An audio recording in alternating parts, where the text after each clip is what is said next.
नमस्कार, हमारे साथ हैं मिस्टर समीर जी, जो सामाजिक कार्यों में बहुत एक्टिव रहते हैं।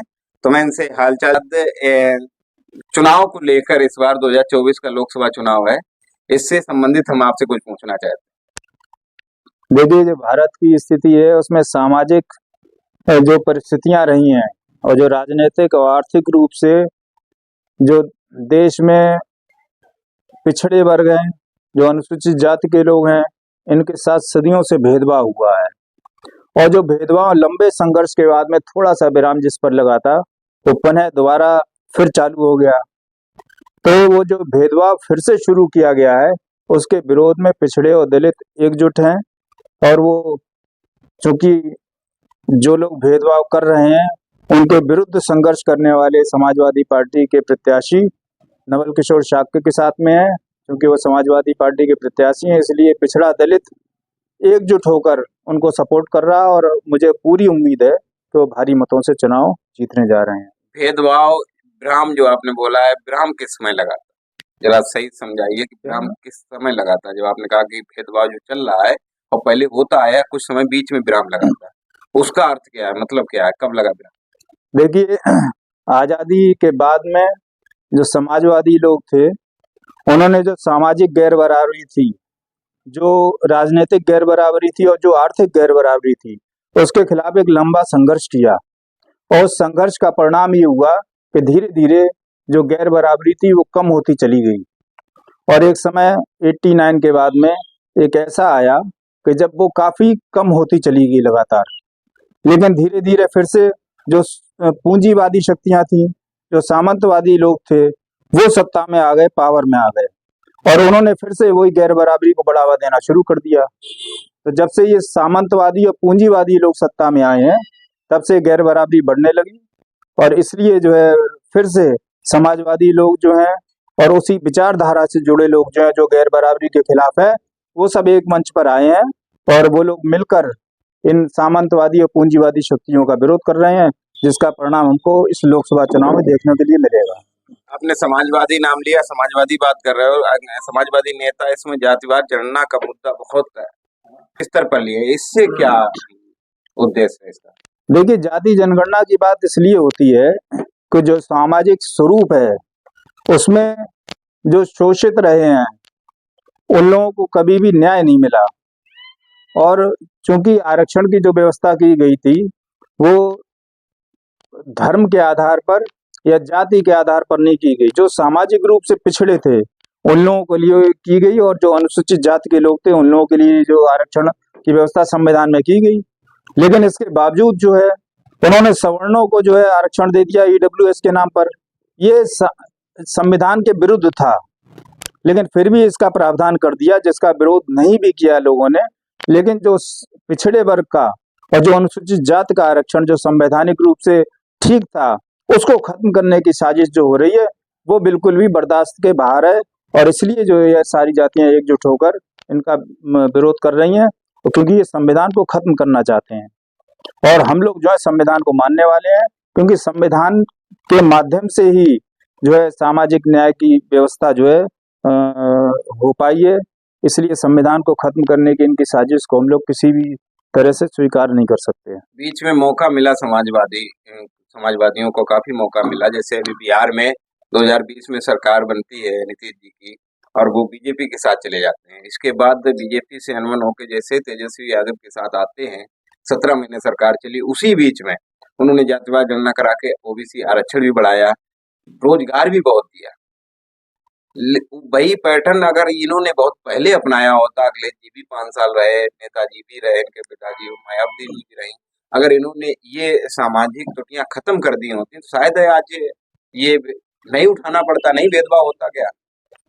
देखिए, नीतीश कुमार जी जब भारतीय जनता पार्टी के साथ थे तब उन्होंने ये काम नहीं कर पाया। और इसलिए नहीं कर पाया कि भारतीय जनता पार्टी जो है वो पूंजीवादी व्यवस्था की पोषक है, और उसमें बहुत से लोग ऐसे हैं जो सामंतवादी व्यवस्था के पोषक हैं।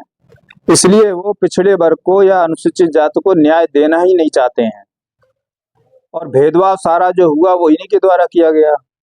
इसलिए नीतीश कुमार जी जब तक बीजेपी के साथ में रहे वो ये काम नहीं कर पाए।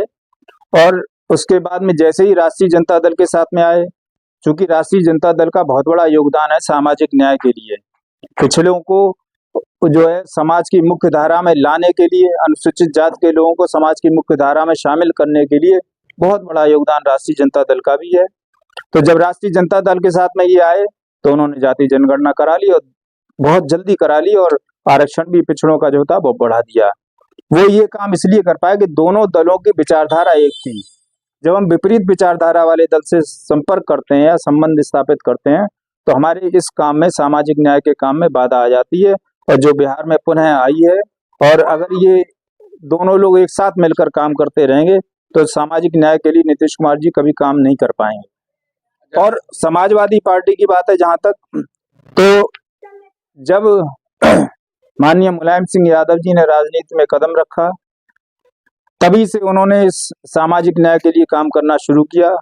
और उत्तर प्रदेश नहीं, पूरे हिंदुस्तान में जो सामाजिक न्याय के लिए उनके द्वारा काम किया गया वो किसी को बताने की जरूरत नहीं है, लोग जानते हैं।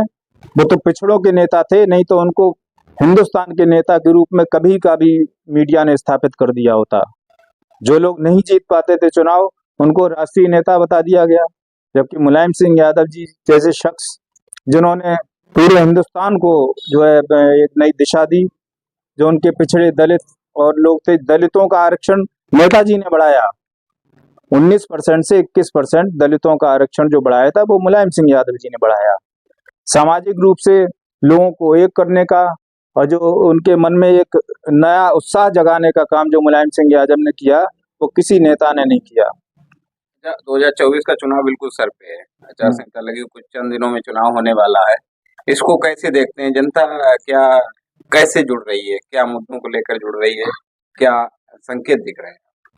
देखिए, समाज हमने बताया ना, तो जो गैर बराबरी है, जो आज का नया सिस्टम आया है सामंतवादी युग में, इस पूंजीवादी युग में, जो लोग पेशाब कर रहे हैं एक दूसरे के सर पर, इससे ज्यादा खराब व्यवस्था कभी नहीं आई। कि चप्पल चटवाई जा रही है, थूक के चटवाया जा रहा है, घोड़ी पे चढ़ने पर गोली मार दी जाती है, मूछें रखने पर गोली मार दी जाती है, शादी में दलित जो है वो घोड़ी पर चढ़कर अपना बारात नहीं निकाल सकता है। ये व्यवस्था कौन सी है?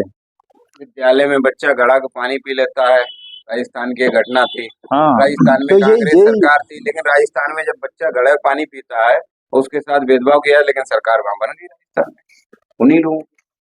देखिए, इसमें बहुत सी चीजें हैं।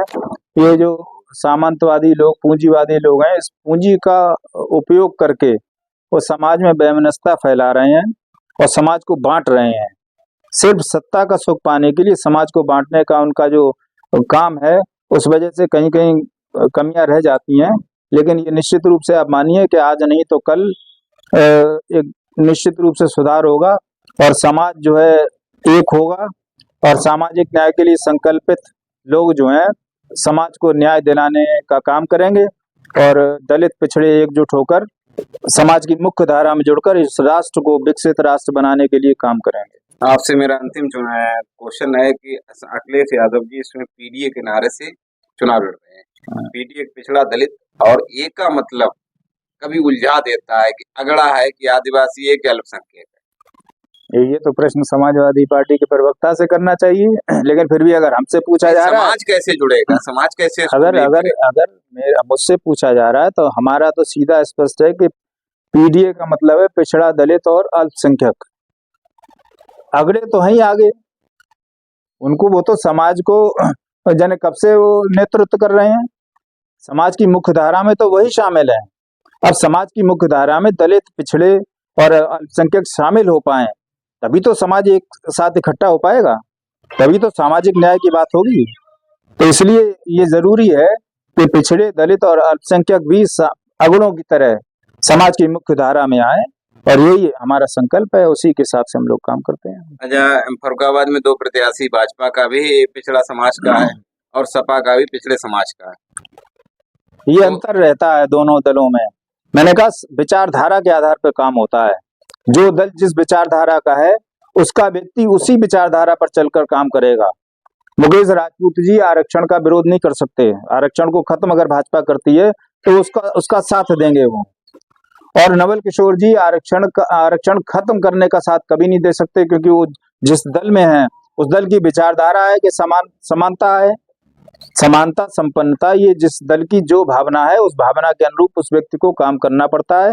इसलिए पिछड़े वर्ग की बात नहीं है।